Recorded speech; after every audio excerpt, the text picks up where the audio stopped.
Los números del miedo, digo yo, porque los números de la inflación en este país siempre representan los números del miedo. Fíjate los datos que se conocieron hoy, datos oficiales del INDEC octubre 2023, una inflación del 8,3%, un poquito, pero todavía está muy por sobre lo que era agosto. 8,3% la inflación de este mes de octubre, una acumulada del 120% en lo que va del 2023 y todavía nos quedan un par de meses por delante con un cambio o renovación del gobierno, vaya uno a saber qué va a pasar en el balotaje, y un interanual de 142,7%. ¿Cuáles son los rubros que más aumentaron y que generaron estos números que te estábamos mostrando? La comunicación aumentó un 12,6%, la ropa 11%, el mantenimiento del hogar 10,7%. Fíjate lo que son estos números, ¿eh? Las bebidas alcohólicas 9,8%.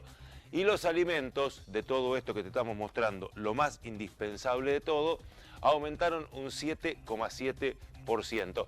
Obviamente que ese 7,7% que aumentaron los alimentos es tomando un universo de alimentos determinados, porque hay algunos que el 7,7 le quedó bastante, pero bastante chico. Se fueron al diablo los precios en este país, de hace rato se fueron al diablo los precios en este país, y ahora, conociendo datos de la inflación, nos seguimos enterando de cómo aumentan las cosas. ¿Qué va a cambiar en este país? ¿Qué va a cambiar con la elección? ¿Qué va a cambiar con la asunción del gobierno? Bastante poco parece ser por lo que se presagia a la economía a futuro. Me voy a charlar un ratito con Luciano Leñoverde, que es economista, amigo de la casa y hombre que me aclara muchos de los datos económicos que a mí siempre me pasan por arriba. Luciano, ¿cómo andás? Ricardo te saluda. Hola Ricardo, un gusto grande. Bien definiste vos, estos números son de miedo, ¿no? Más que miedo es una película de terror. A veces a mí me asombra con la liviandad que algunos políticos están tomando esta noticia, ¿no? Porque un 8,3% se jactan de que bajó en relación al mes pasado que fue de 12,7%, pero el número es altamente, muy alarmante. Para poner en contrapunto, ¿no es cierto? Y mirando de otra perspectiva, en Estados Unidos cuando la inflación llegó a un máximo de 8,5% aproximadamente, fue un cambio rotundo de política económica, ¿no? Hicieron un giro de 180 grados en su política monetaria, ajustaron las tuercas que haya que ajustar y hoy están alrededor del 3%, lo cual me lleva a la primera reflexión de hoy, que es que la inflación es una decisión de la política económica. Lo que está pasando hoy no es una cuestión coyuntural, sino que es algo que se fue generando en los últimos gobiernos. Y ahí está el gran dilema, ¿no? Hoy el ministro de Economía se postula como presidente, que en parte es de alguna manera responsable por la inflación, no de este 8,9%, 8,3%, porque la inflación es un problema que viene de hace mucho tiempo, pero claramente están haciendo algo en la economía actual que no están pudiendo detenerla y eso es totalmente alarmante. Recién me decías, déjame que me apoye en algo que estás diciendo que me parece completamente ilustrativo. El 8 y pico por ciento de la inflación en Estados Unidos era anual, no era mensual. Anual, exactamente. Bueno, y vos dijiste, y llegaron a eso, se asustaron, se dieron cuenta de que estaban haciendo macanas y cambiaron la política económica. ¿Los argentinos no cambiamos nunca la política económica?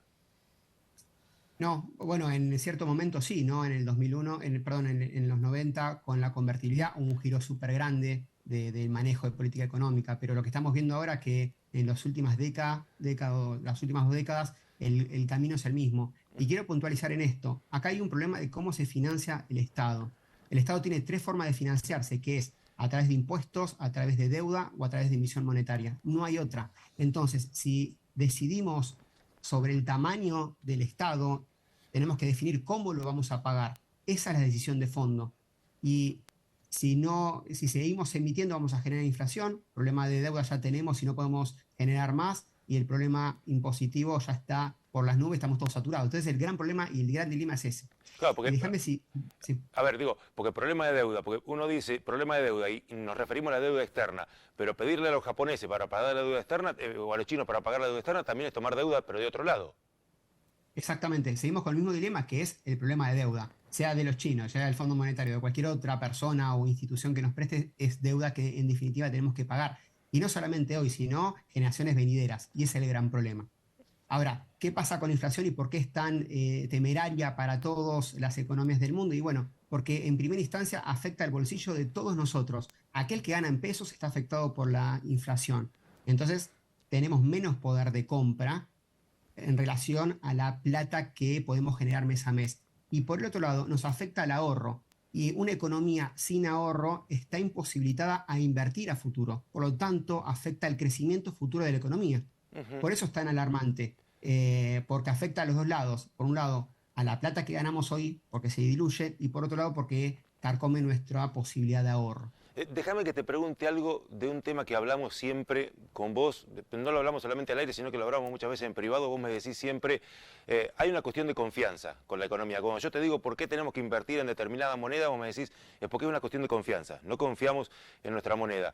Ahora, lo que te pregunto es esto, ¿no? Porque el 10 de diciembre va a gestarse un nuevo gobierno, con el ministro de Economía actual, que tiene estos niveles de inflación, o con una persona que dice vamos a dolarizar la economía.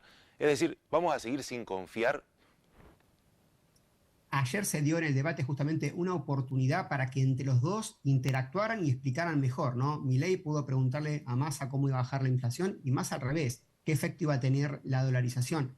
Ese debate no se dio, por lo cual la incertidumbre sigue estando. ¿Por qué el ciudadano debería tener confianza en dos candidatos que no profundizan en ese punto tan vital para todos?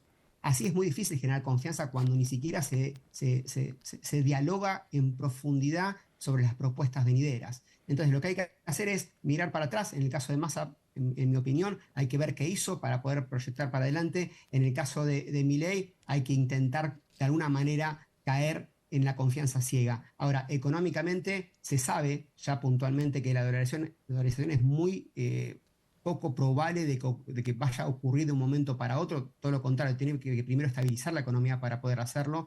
Y por lo otro lado tenemos a Massa, que si no hace un ajuste del Estado para reducir el gasto, entonces es poco probable que pueda lograr una conducción más saludable de la inflación, al menos. ¿Por qué tuvimos un 8 y pico por ciento de inflación que fue un poquito menos que el mes pasado? ¿Porque no hay plata en la calle o porque no aumentaron las cosas por X motivo? A través de los meses puede ocurrir que hay meses que aumenta la inflación, hay meses que baja la inflación. Es un índice de precios de muchos bienes de la economía, así que ahí hay que ver exactamente qué pasó, no hay que analizar ítem por ítem. Pero esto ocurre y va a seguir ocurriendo. Lo que hay que mirar es la tendencia, un 142% interanual. Ahí ya no nos importa si quizá en septiembre del año pasado fue un poquito menos o más grande que octubre del año pasado, pero sí el número es contundente, 142. Esa tendencia es altísimamente alarmante. Las consultoras privadas hablan de los mismos dígitos para el año que viene. ¿Vos estás de acuerdo con esa opinión? Sí, mientras no haya un cambio de conducta frente a este problema, es inevitable que la inflación vaya subiendo. Y esto no es cuestión de magia, digamos, ¿no? Es un problema de cómo se financia el Estado. Y si el Estado necesita plata, no cabe otra, por lo menos hasta ahora, de imprimir dinero. Y eso inevitablemente genera inflación. Y hay que entender también otro punto importante, que hay muchos precios que están siendo subsidiados. Por ejemplo, Claro. la nafta, que está frenada, ¿no es cierto? Cuando la nafta aumente de precio, eso va a volcarse al resto de los precios de la economía. Por eso estamos en una situación preocupante en todo sentido, ¿no? Porque hay sobre todo una inflación que está siendo contenida y bueno, inevitablemente eso tarde o temprano, mirando la historia argentina, ocurre que termina disparando aún más la inflación. La última, ¿va a ser como la salida de la convertibilidad? ¿Va a ser como la salida del 1 a 1 si está pisada la inflación? Bueno, eso no lo sabemos, en definitiva, quizás sí, si hay un plan de estabilización, depende cómo se encare, ¿no es cierto? Los que sí sabemos que hasta ahora los economistas venimos diciendo que va a haber de alguna manera un ajuste mucho más grande y todavía no ocurre, ¿no? Entonces, las economías pueden vivir en esta, digamos, en esta agonía por mucho más tiempo de lo que nosotros pensamos. Eventualmente, los economistas estamos estimando, muchos economistas estamos estimando que va a haber una devaluación y un problema más crítico, pero hay que ver cómo va a ser la conducción en el próximo gobierno. Y en eso, digo, ¿no? Aún con el debate que tuvimos ayer, hay mucha incertidumbre. Ahí pongo un signo de interrogación para ver cómo sale de todo esto. Pero lo que sí estoy seguro es que no va a ser una salida fácil. Luciano, un placer charlar con vos como siempre. Te agradezco mucho. El gusto es mío. Hasta luego. Abrazo grande. Ahí estaba Luciano Leño Verde, que es economista, que siempre me aclara un montón de cosas de esas que yo no entiendo de la economía y que es bueno tenerlas y traerlas a las palabras que entendemos todos, porque en definitiva la economía que sentimos nosotros es esta. Más allá de todo lo que se dice, la economía que sentimos nosotros es esta, la del bolsillo. Y decíamos recién, mucho se habló del debate. ¿Qué piensa la gente del